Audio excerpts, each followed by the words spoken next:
Hi, this is Raymond Rose. Thank you for tuning in today. This is a subject that's near and dear to my heart, and really everyone should listen to this podcast. Pass this along to your family and friends. What are the top contributors of sugar cravings? And I know myself, I think everybody has had an issue with this over the years, and I actually just spent time with my niece, Eleni Otalagana. She runs the Women's Nutrition Clinic. And in fact, I'll put a link to her YouTube channel and to her website below. But we were just talking about this the other day regarding how many people have issues regarding sugar cravings. So today, I'm going to just take a few minutes of your time and tell you what some of those top issues are. Number one, it's your diet. If you're consuming high amounts of sugar all the time, beverages, foods, that's going to lead to a craving for more sugar. So watch your sugar intake every single day. Read the label or be thoughtful. Be conscious of what you're putting in your mouth, because the more sugar you put in, your brain's going to tell you the more sugar it needs. Sugar is addictive. If you don't know that, don't take my word for it. Do your research online. Sugar is addictive. So you got to do your best to get off sugar. Understand that it hurts your body, it inflames your body. Again, do your research. I'm not a medical professional, but you got to focus on that area. Number two, rapid fluctuations in blood sugar levels, often caused by consuming refined carbohydrates, can trigger even more cravings. So you really need to be thoughtful regarding your blood sugar levels. Number three, and I find so many people have this issue, it's stress. Emotional factors, they lead to comfort eating, if you will. Just, sitting down, you're stressed out, you have high levels of anxiety, you didn't have a good day, and you just go for that item in your kitchen cabinet, whatever it might be, and it's just filled with sugar, and you just sit there and munch away. And my secret is, I don't keep anything that has sugar in my home ever. It's just not in my cabinets. And if you're a person or a family that's got a lot of sugar items, cookies and cereals, and listen to the podcast I just did last week regarding why it's so bad to eat cereal, you just got to get those items out of your house. Number four, lack of sleep. Again, lots of people I know, they're like, oh, I am not getting the sleep that I need because I just got so many things on my to-do list. I'm on that hamster wheel. I'm go all the time. If you're not getting enough sleep, that can disrupt your hormones, and that regulates your hunger and your appetite, and it increases the likelihood that you're going to have sugar cravings. This is all scientifically proven. Don't take my word for it. And for some people, the next one is hormonal changes. You have fluctuations during your menstrual cycle. It leads to increased cravings, especially for sweets. Next, dehydration. Thinking that you're hungry instead of realizing that you're just simply thirsty.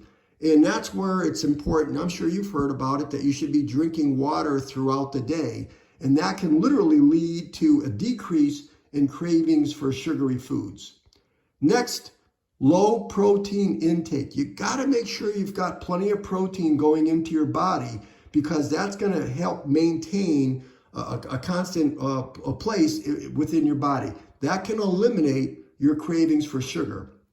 And then, like I mentioned at the beginning, there's an addictive nature to sugar.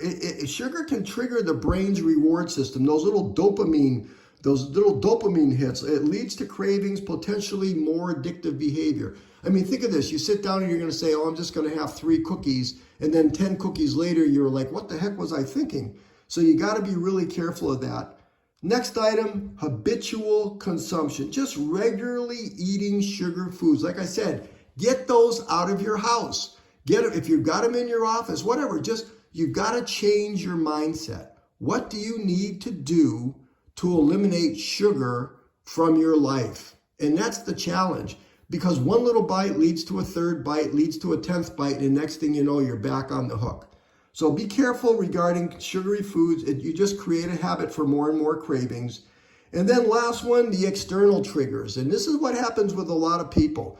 They do their best to limit or eliminate sugar, but all of a sudden you're somewhere, you're watching a show on television, you're driving by a billboard, you've got a friend that, or I'll give you an example. Listen, this was so hard for me.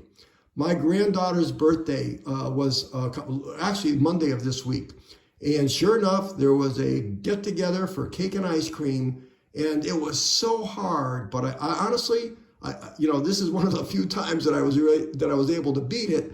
I didn't have a piece of cake and I didn't have any ice cream. And I went home that night saying, oh my goodness. And I especially didn't want to be eating it at 7:30 at night because you know how that sugar can react to your body. So you got to be careful what you're looking at, what you're seeing, and you got to have control. You got to have your control of your mind. Don't let your mind control you.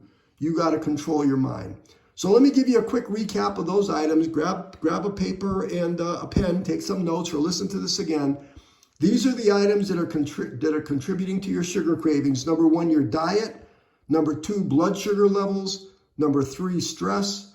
Number 4, lack of sleep. Number 5, hormonal changes. Number 6, dehydration. Number 7, low protein intake. Number 8, addictive nature of sugar. Number 9, habitually consuming sugar. And then number 10, the external triggers involved.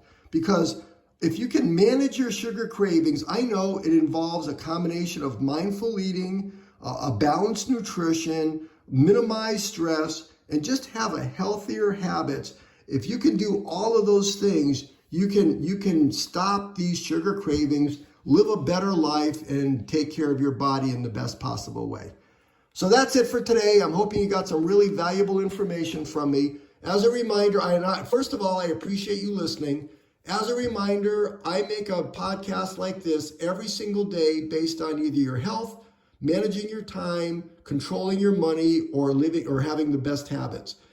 Please consider subscribing to my future podcast. Just hit that subscribe button, number 1. Number 2, give me a thumbs up and hit the like button. Number 3, consider sharing this podcast with your family and friends. And number 4, I'll ask you to comment and scroll through my other podcast. I think you'll find some really helpful and useful topics. So thank you for listening today. This is Raymond Rose. I appreciate you supporting my channel, and I'll talk to you tomorrow.